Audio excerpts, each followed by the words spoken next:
Hello, my name is CourtenayEmslie, and today I'm going to spend a few minutes talking to you about the Mallet program and my final research project. I am part of the entirely online cohort and started the program in March of 2016. Way back then, June 2018 felt so far away, and yet here it is, just around the corner. As part of this presentation, I will outline the context of my research. I will present the research questions and the reason I've chosen to study this area. I'll move into the theoretical framework I used to inform my investigation and discuss the methodology used. Finally, I will discuss the initial findings and some initial recommendations for the future. I'll wrap up the presentation with a few tidbits from my personal experience that may help you on your journey through this program. I have spent the last 10 years of my career in the corporate learning field with a very strong focus on technology and technology implementation. More recently, my role has become less operational and more strategic, and has evolved from one where I simply complete an implementation to one where I evaluate emerging learning and technology themes like mobile and social learning and make recommendations to my organization. I've had the opportunity to observe how the organization reacts to new technology and where there are potential technology gaps in learning and development overall. In early 2017, I helped upgrade the firm's LMS from a legacy on-premise solution to a cloud-based solution. The new LMS's base package is equipped with collaborative features such as ratings and reviews, class and course group discussion boards, file sharing, and intelligent course recommendations. While my firm is globally situated and regularly engages global project teams, the company places little focus on social aspects of technology-mediated learning. The firm initially chose not to implement the LMS's collaboration media, but now that the system has been in place for over a year, we are evaluating the tools and considering an implementation. The end goal for my research is to prepare an artifact that will provide the firm with recommendations and best practices for implementation based on existing empirical studies. I will not be able to complete the artifact as part of the Mallet program, but will continue to work with my research after I've submitted my final paper. Given that my organization has placed little emphasis on collaborative media with respect to learning, I made an assumption that this may have something to do with organizational culture. I wanted to explore that idea a little further, as understanding organizational culture holistically, as well as the culture in my own organization, would help inform recommendations in my eventual artifact. As such, the questions I have selected as the focus for this research are: how might organizational culture affect the adoption of collaborative media to support communities of practice?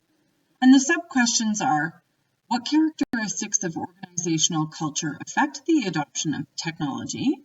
What are the features of organizational collaborative media?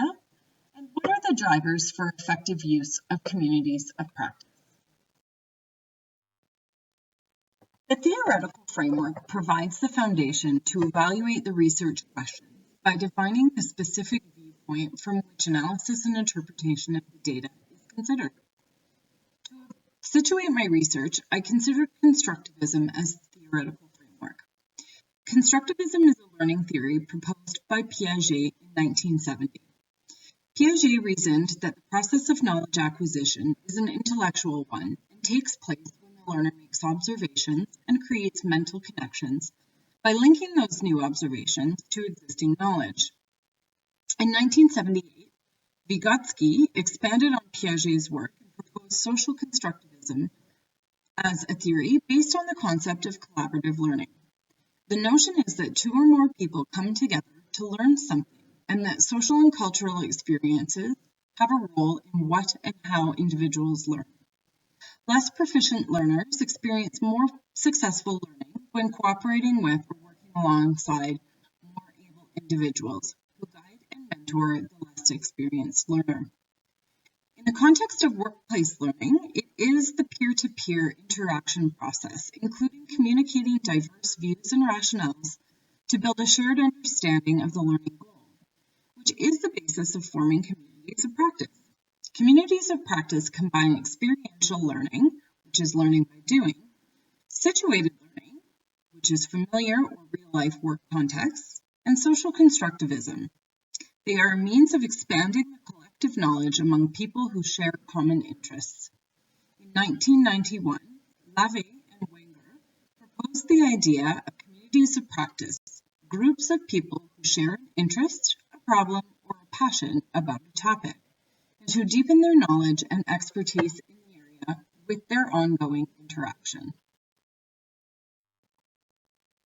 To conduct my research, I employed a systematic literature review.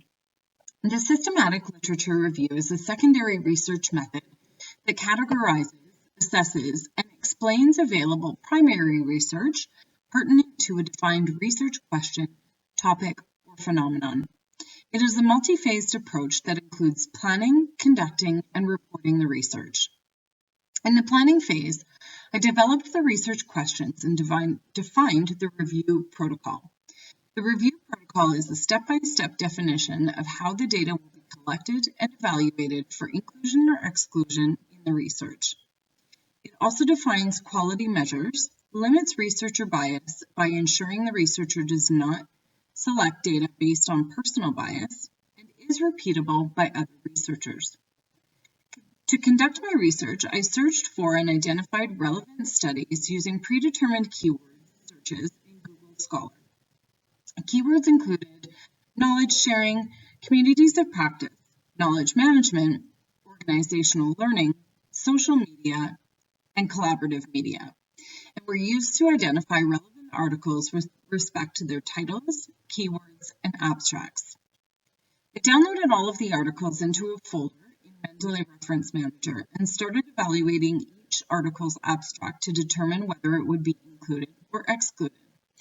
I read through the remaining articles once quickly, assessing and analyzing each included study individually. For both the abstract review and the first pass at the remaining articles, I used the PRISMA statement as the primary quality assessment tool to determine inclusion and exclusion criteria.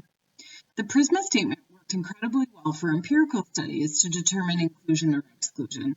However, for conceptual papers, I had to make a judgment based on the research questions and the keywords. For example, where an article discussed communities of practice and workplace learning, but did not include references to collaboration media, I excluded the article from my data set as it did not hit on all the points in my research questions. For both empirical studies and conceptual papers, I reported my PRISMA statement evaluation and any inclusion or exclusion rationale very carefully in a spreadsheet. I sorted excluded articles to a new folder in Mendeley and created a new tab in my spreadsheet to report them. The final stage is reporting the review. Throughout the first pass-through of the articles, I developed an iterative grid of codes, fundamental themes, and concepts. I refined those codes and themes following a second and more thorough read of the articles, which helped to define the findings, where concepts and themes appeared across several studies. I looked for areas where there was strong consensus and where there were contradictions among the primary research. While I'm not through with the synthesis of my findings, some themes have begun to emerge. First is that of the nature and function of collaboration media in workplace learning. Although collaboration media is ubiquitous in the outside world, there has not been widespread implementation or use within an organization in the learning context.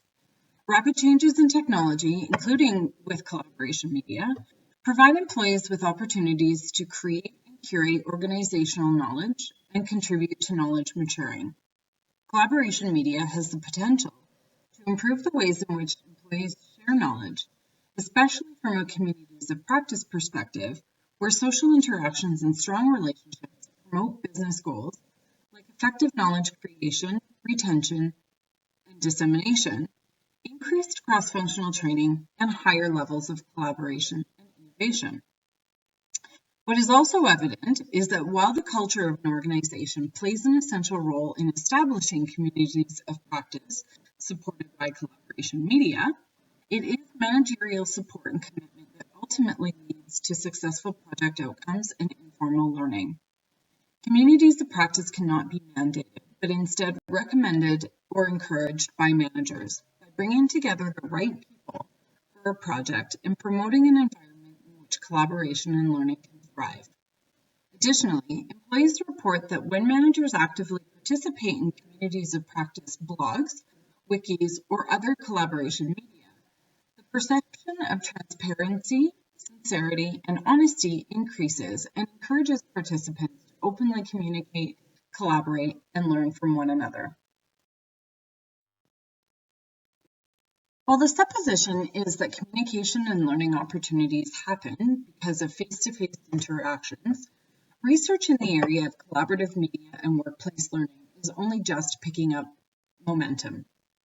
To date, there have been few empirical studies conducted on the sustainability of collaboration media as a means of learning in the workplace.